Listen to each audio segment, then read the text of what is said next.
Да, ова е традиционален марш на Форумот на жени на Социјалдемократскиот сојуз на Општинската организација на СДСМ Струмица. Повеќе од 9 години веќе ја правиме оваа активност. Овој марш е во знак на оддавање на почит на жените кои што изминатиот период низ историјата се бореле за женските права.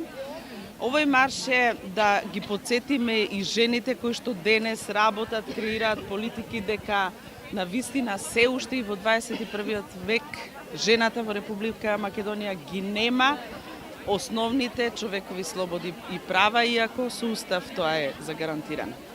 Ако ги погледнете сите извештаи на меѓународните институции кои што ја следат состојбата со правата на жената во Република Македонија, ќе видите, на жал, дека во 21. век во Република Македонија, особено последниве 7-8 години, се уназадуваат пред се работничките права, се уназадува правото на слободен избор на жената, подсетете се на последните измени на законот за абортус.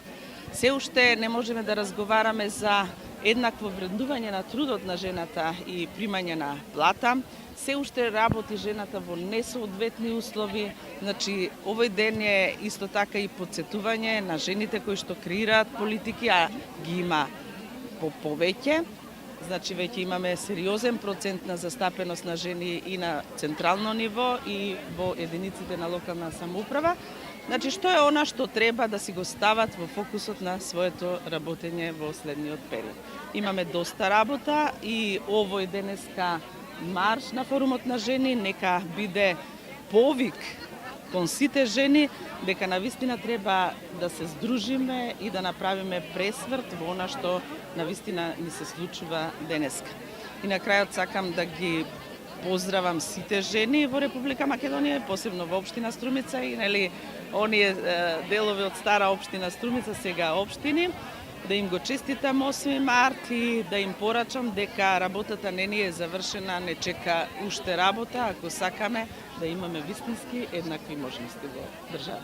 Дали околу жена со жена ја имаме подршката за да ги оствариме целите за равноправност и конечно признавање на виталните важни економични? Мислам дека се уште не. Мислам дека на тој план треба да имаме посебна работа, затоа што прв сојузник на жената треба да биде жената, секако дека без мажите ние не можеме ништо да направиме, затоа што пола-пола сме. Меѓутоа, првите сојузници треба да ги бараме во жените внатре, во партијата, во општеството, во другите партии, во жените како вас во медиумите, за да можеме да соопштиме на јавноста што е она што го правиме.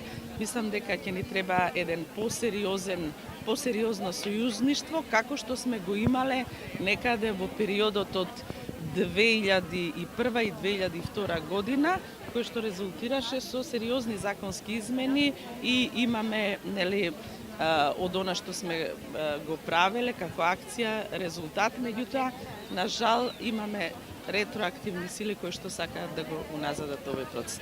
И затоа ги повикувам сите жени без разлика на политичката определба, без разлика на припадноста на етничка и верска, заедно да се здружиме затоа што во борбата имаме иста цел, еднакви можности и еднакви права кои што ни се гарантираат со Устав.